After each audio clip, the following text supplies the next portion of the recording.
Hey folks, Shannon here again. This is going to be one of my dirty word videos. Alright? Sounds like fun, huh? The dirty word today is self-reliance. Ooh, it can also be personal responsibility. Your choice, take your pick. Okay, what made me think of this video was I was flipping through this really wonderful bushcraft forum I found the other day. And the first video I happened on was a gent talking about what do you call it? Bushcraft hipsters.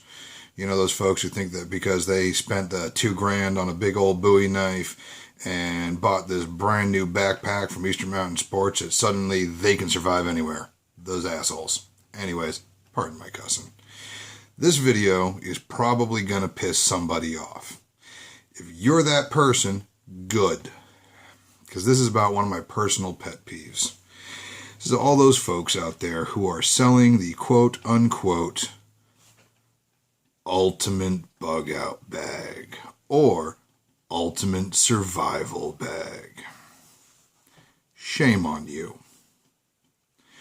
You are just making a dollar as opposed to educating somebody, and God forbid one of these poor fools who buys one of your products suddenly finds themselves needing it, and they're in the entirely wrong sort of part of the country to actually make use of anything that you got in there.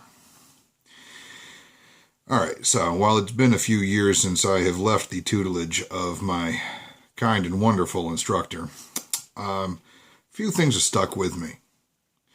If you're going to pack an EDC bag or a bug-out bag or a survival bag of any nature, you need to plan according to where you live or where you're going to be. I don't need 46 pairs of wool socks if I'm hiking through the Sahara. Just saying. I also probably don't need a shemagh and a camel if I'm hiking through the Alaskan wilderness.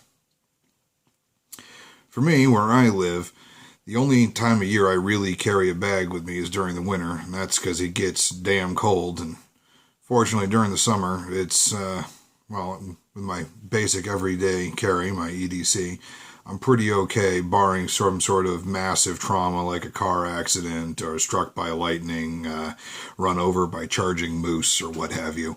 And frankly, there's not much you're going to be carrying in an EDC that's going to fix you in any of those situations. Excuse me. But around here, the thing that will kill you the quickest, barring that moose, is the cold. So when I pack my bag, I pack with the cold in mind. Now, I can tell you from personal experience that it sucks being stuck out in the middle of a blizzard around here with just the clothes on your back. That was my bad, my stupidity. I put myself in that situation, and the fact that I got out of it with nothing more than minor frostbite to remind me not to be an idiot in the future is a miracle. So, I guess what I'm saying is if you're going to live in a northern part of the country where you get blizzards, nor'easters, sub-zero temperatures, wind chills that wave to zero as they go flying down the thermometer, you need to think. First of all, clothing, obviously. Dress appropriately. I'm not even going to bother with that because if you live around here and you don't know how to do it, you just moved here. And you need to educate yourself, son. But if you lived here for a while and you know how to dress for the cold, the thing you need to think about is what you're going to carry with you to augment the clothing you put on your back when you walk out the front door. For me, that means food. Mostly. Some tools, but food. Because your body consumes between 5 and 10 times the number of calories to maintain normal. Think about that. Maintain normal body temperature in the cold as opposed to standard normal mild temperatures. So that's where this bag comes in. We'll get through the food portion first. No, we won't. We're going to get through what I carry. Hold on. This. It's a nice little shoulder bag made by Swiss Army. Contains everything I need. The only thing that's not sitting here right now is my first aid kit and my flashlight, because my first aid kit's got to get rebuilt because it got used, and because I was lazy and didn't maintain my bag during the summer, When I went to put it all together now, I found that the batteries had burst in my flashlight and corroded the whole damn thing. It's gone, waiting on a replacement. So, let's look at food first. I have an inordinate amount of this for an EDC bag, again, because this is meant for the winter, where your caloric burn is going to be between 5 and 10 times higher than it is during spring into early summer and late summer into late fall. So first we have an MRE, mostly broken down just because I don't have the space for 2 of them in here, and I have roughly 2 MREs all told. Here's a good chunk of the second one. That's thousands of calories right there. Very important. Food bricks. These things are disgusting, but they are fat and carbohydrates, and they will most likely keep you going from point A to point B. So I have those 2 things right there. Plus I got MRE heaters, water bag.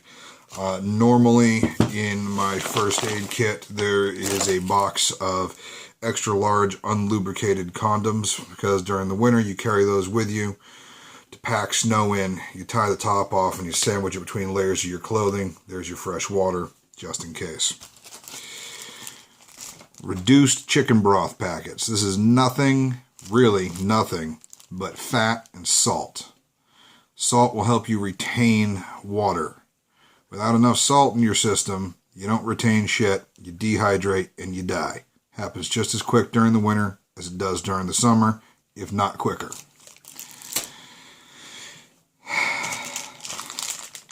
Hand warmers. Got 4 of them in here. That's 2 for my gloves, 2 for my boots, because your extremities get frostbite first. And unfortunately, we don't have a nose warmer that'll take one of these yet. That's for a video that we can't put on YouTube. Little sewing kit. It's literally nothing but some thread and some needles. Singer, costs you a couple of bucks, any Walmart. There are literally thousands of things you can do with this. Just use your imagination, you'll figure it out. This little guy, watertight resealable container. Into this goes, mind you, there's also usually a flashlight that goes in here. An illumination kit. I don't care what time of day it is, if you're outside and you're caught in the snow and it's blowing, you're hard to see. At night, even during the day, a little bit of light dangling off you can make the difference between getting hit by a truck or missed by a truck when you're trying to flag down someone for help. Also into this box usually goes a couple of things of waterproof matches, a few Bic lighters. Whole thing seals up. I can either carry it in my bag or clip it to the shoulder strap. Long-term charging for cell phone, laptop, GPS, what have you. If it's a USB chargeable little gizmo that may or may not help you out, here it is. It's good to have one of these. The difference between getting a call out and not getting a call out may be the difference between when someone knows you're missing and when someone figures it out too late. Good to have these on hand. Let's see what else we got here. Alright, couple of work knives. I like crambits. They fit in my hand, and with those little finger loops, it makes a really nice, usable tool, especially when you're wearing gloves. Now, here we go. Secures on the hand.